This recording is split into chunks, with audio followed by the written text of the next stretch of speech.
Now let's go ahead and transition over to the defensive side of the ball, and we're going to kind of break up the defensive line into two groups. We're going to do edge, and then we're going to do defensive tackle. Just because I think there's so many guys there on the defensive line that we kind of need to separate it a little bit. So we'll start with the edge position, the defensive ends, and I'm going to go with a guy that kind of flashed for me this spring, specifically in the spring game. He looked different, in my opinion, and that is A.J. Hoffler. That guy flashed for me in a big way in the spring game. He looked hungry out there. He looked like he was playing inspired. Obviously, Chris Rump has been a big motivator for him. He's obviously kind of kicked him in the gear a bit. I can't wait to see what that guy eventually becomes at Clemson. He's going to be a problem, I think, and I can't wait to see what kind of role he carves out this season, because obviously we know we got TJ Parker, we got Peter Woods, you got some other guys in that room, but I'm excited to see what A.J. Hoffler, the role that he carves out for himself this season, because, I mean, he looked like a problem in that spring game. So I think he's one of the more exciting players to kind of see how they put it all together on the field this year. Yeah, I'm with you. I think Hoffler was my pick as well. So there's not much more to say. I mean, he really did flash a ton this spring, and I'm really excited to see how he looks. But, you know, some other guys, I see somebody in the chat that mentioned Darian Mayo, true freshman. We'll see. I do think he's a guy that could potentially work his way into that rotation. Jaheim Lawson has gotten a ton of love, and we've been hearing how much love he's gotten him. He's flashed a good bit in that spring game. So he's another guy for me that I would throw out there that I think we really haven't talked about a ton this offseason. But if Jaheim Lawson can kind of, I think from a pass rushing standpoint, he's one of the best on the team, but can he do that consistent play? Can he set the edge? Does he understand his run fits? Like, that's something that obviously needs to be a big part of his game as well. Because, you know, I think as good as the defense was last year, so one thing they didn't do well was containing explosive run plays. They gave up, you know, they were overall a solid run defense, but they did give up some big plays on the ground. And, you know, some of that was due to play on the edge. So can you get, you know, that better play from that standpoint? And can, you know, Jaheim from a personal standpoint get better in that aspect? So, but yeah, excited for this edge room. There's a lot of unknowns for a lot of reasons, but we'll kind of see. We haven't even talked about, you know, Caden Story. You still have Kay Denhoff. You know, Zaire Patterson is still there. Maybe he figures it out. Maybe he doesn't. Can he get it going? Can Chris Rump finally get his motor going somehow? Because, look, it's crazy to think how highly recruited Kay Denhoff and Zaire Patterson were, and both top 100 kids. Non-existent impact that they've had on the field so far. Now, hopefully, Chris Rump can turn that around, because those two guys can be really good. So we'll see what he can do with those guys. All right, let's move right along to defensive tackle, Jordan. I'll let you have this one first. So, who is your pick for the wild card in the defensive tackle room for the Tigers? Yeah, this one came down to two guys for me, and I kind of struggled when I was thinking about it, but I kind of went with the one that is just kind of my personal favorite. It's really a personal preference. I'm going to go with Stephylan Green. I really love Stephylan Green coming out of high school. He was honestly my favorite defensive line, commit in that entire class, more than Peter Woods in some respects. And Vic Burley. So, I think the ceiling is extremely high with Stephylan Green. And I think you saw a ton of that. Spring game, certainly he flashed, but he's been a consistent, presence when you've talked, when they've asked coaches. I'm really excited for him and interested to see kind of how he factors into that rotation, because you still have some veterans too, and Peyton Page and Trey Williams. And obviously DeMonte Capehart he's a load of his own. So, this defensive tackle room is really exciting. I'm going to go with Stephylon Green because I do think he could, play a big role if he really, puts it together. Because I think the ceiling is extremely high with him. Yeah, this is a position group where you lost quite a bit to the NFL draft, right? So, but it was one of the deeper position groups that Clemson had. So I'm going to go with DeMonte Capehart. I know he's been around the Clemson program for a very long time, but he hasn't really done much on the field consistently. And I really think this is his season to kind of put it all together, maybe earn some money for himself, get his draft stock up really high. And he's just, the dude's a massive individual, 6'5", 300 and whatever, 320 pounds, whatever he is. Like he's just massive. And when you're replacing the guys that you're replacing in the middle of that defense, I think he is going to be a integral piece of this defense and anchoring that defensive line. So I think DeMonte Capehart for me is that wild card, that breakout type player that could really have a special season for the Tigers. Let's go ahead and move on to linebacker. Now, this is a position where obviously we lost, some big time talent to the NFL draft again, but we get a guy in Barrett Carter that comes back, right? You got a guy in Wade Woodaz that is coming back. So you have some good experience coming back in that linebacker room. A guy that I'm going to kind of pick as my wild card for the linebacker room is Colby McLeod. This is a guy that has flashed at times, has shown his ability at times. Sammy Brown was a guy that obviously crossed my mind. He's a 5-star recruit. He's probably the more obvious pick here, but I tried to go with somebody that wasn't too obvious to everybody, so I went with Colby McLeod. I think he could really carve out a nice role for himself this season. Obviously, the depth behind those few guys that I mentioned in Wade Woodaz and Barrett Carter, obviously we got to build some depth behind there. Sammy Brown is obviously going to factor into. He's going to be on the field this season. Everybody knows it. So kind of a more behind-the-scenes type of pick. I went Colby McLeod. What do you think for the linebacker room? Who's your wild card? Yeah, I think my pick was Sammy Brown just because I do think he's going to play, but it really is just how much does he factor into this room, and I think that's kind of where the wild card aspect comes in. I do think because I think there's a world where Sammy Brown is a kind of a spot role player as a true freshman and special teams guy, and then I think there's a world where he is ready to go and is a big time playmaker. For this defense. So I do think there's a wide range of outcomes, as far as his freshman season goes, because I think the ceiling and what he'll eventually become, I think is, I don't think I have to say it. So I'm going to go with Sammy Brown. I see people in the chat mentioning Jamal Anderson. I felt like Jamal Anderson was a little like when I was looking, when I was thinking about this, I really thought that, Jamal Anderson is kind of the obvious next in line guy. I mean, we know, like we saw what he was capable of in the spring, and I think he's a guy that is really going to be out there a ton. So I tried to pick a guy that where it was like, okay, I could see him being a big time starter, or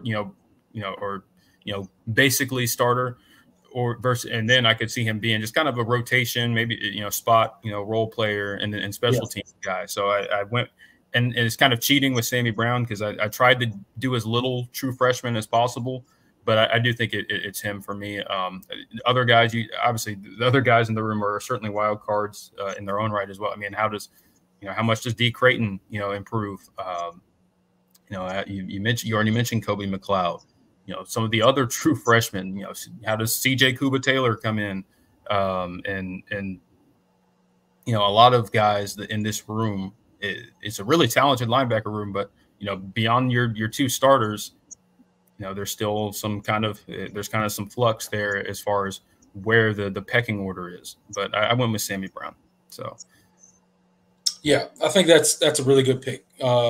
We know Sammy Brown's going to be on the field, but again, like you bring up, Jordan, how much, right? What is his true role on this Clemson defense because, as we've talked about in the past, there's a lot of responsibility given to the linebacker position in this Clemson defense. So how quickly does he pick that stuff up? We know he's physically capable of playing right now, but how quickly does that mental stuff catch up as far as learning the defense, being comfortable, recognizing formations, and diagnosing plays and stuff like that. So all of that remains to be seen. Let's go ahead and move on to the safety position, Jordan, and you can go ahead and lead us off here. Who is your wild card in the safety room? This is a deep room as well for the Tigers.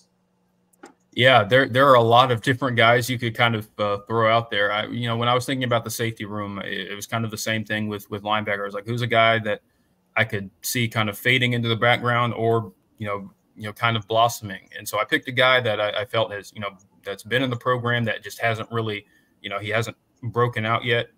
And I think that's Sherrod Covell.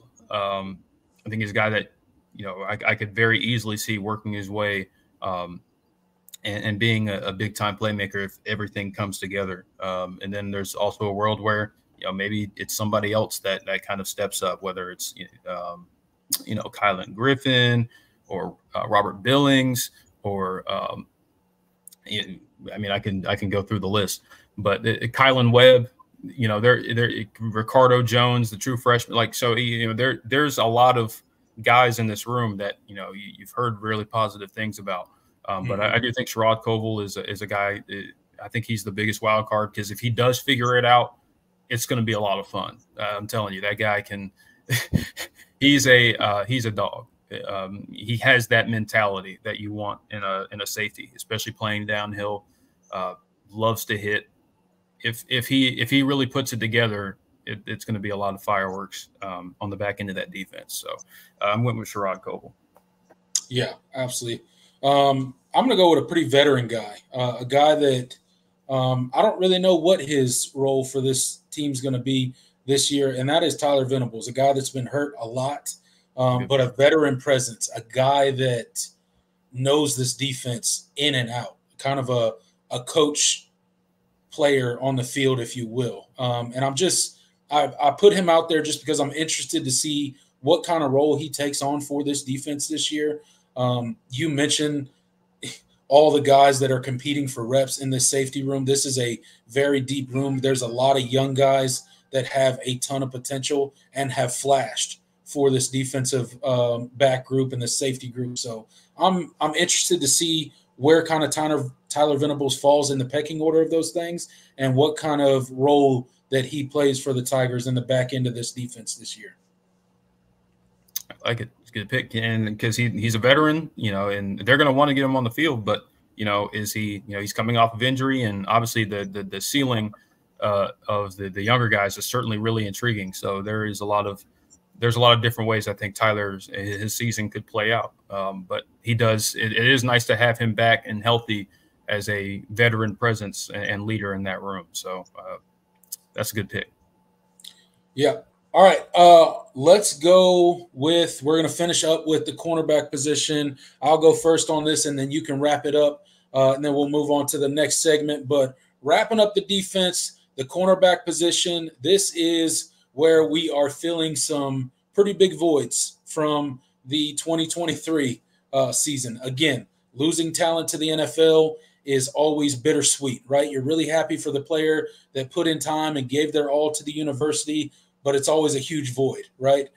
So obviously we're replacing that. The big names that stepped up in lieu of those players is obviously Avion Terrell, stepped up in a huge way late last season as a freshman. Shelton Lewis also was asked to step into a much bigger role. But for my wild card for the cornerback position, I went with a guy that is not a freshman, but he's actually a junior now, and that is Jaden Lucas, a guy that is special at the cornerback position, but for whatever reason has been bitten by the injury bug for pretty much his entire career. We've seen when healthy, when he's on the field, he's a special addition to that cornerback room. He's a guy that can absolutely be a game changer for this Clemson defense, but he just hasn't been able to stay on the field and stay healthy for an entire season. So my wild card is if you can get a guy like Jaden Lucas to be healthy for an entire season, he is going to be a big piece of this defense, and he's going to get a lot of reps at the cornerback position. I just don't know if he's going to be able to stay healthy for an entire season. So that remains to be seen, which is why he's my wild card pick for the cornerbacks heading into 2024. Yep, you and I are in agreement, and I'm kind of surprised because there's multiple guys you could have said, but yeah. I do think Jaden Lucas is kind of there's a wide degree of wide range of outcomes for his season. He's a guy that obviously has been bitten by the injury bug, but the physical talent is unquestionable. I mean, coming out of high school, he's one of the most athletic, corners that's come through Clemson. And so I think it really has been the injuries that have held him back from really kind of putting it all together on the field. And so I think there's a world where, maybe he doesn't find that version of himself again. Yeah. And again, this is a really talented defensive back room. Maybe maybe the younger guys kind of fully supplant him. And, whether it's, a Shelton Lewis or Brandon Strozer or Miles Oliver or obviously Tavoy Fegan as a true freshman, like Corian Gibson as a true freshman. Like, so, there's a lot of bodies in that room now. And so he's one of the senior guys, not literally, he's a junior, but he's one of the senior members of that room. And so there's a world where he doesn't kind of put it all together and some guys pass him up, or, he finally gets through a season healthy and he puts it all together on the field and he really shines, because I do think that potential is still there. So you and I are in agreement with when it comes to Jaden Lucas. I think that the ceiling is extremely high with him, and he's got to get through a season healthy. And if you do, I mean that only is a positive for the depth of your cornerback room, and which is talented but a lot of youth at this point. Yeah, absolutely, man. There's so much potential. I mean, we just kind of spent the last probably 30 plus minutes, maybe longer than that, going through this roster and just kind of giving our wild cards and what we think is to come for some of these position groups when it comes to 2024. And there's a lot to be excited about if you're a Clemson Tiger fan.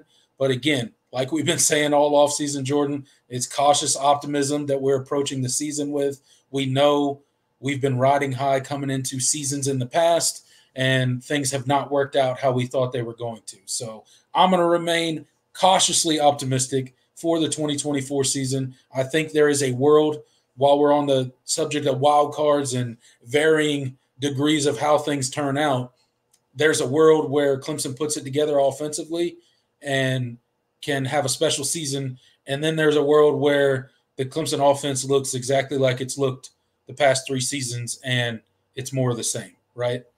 You could see both of those scenarios playing out. That's why this is such I think, a pivotal year for the Tigers and the trajectory of this program and where we're headed in the future. So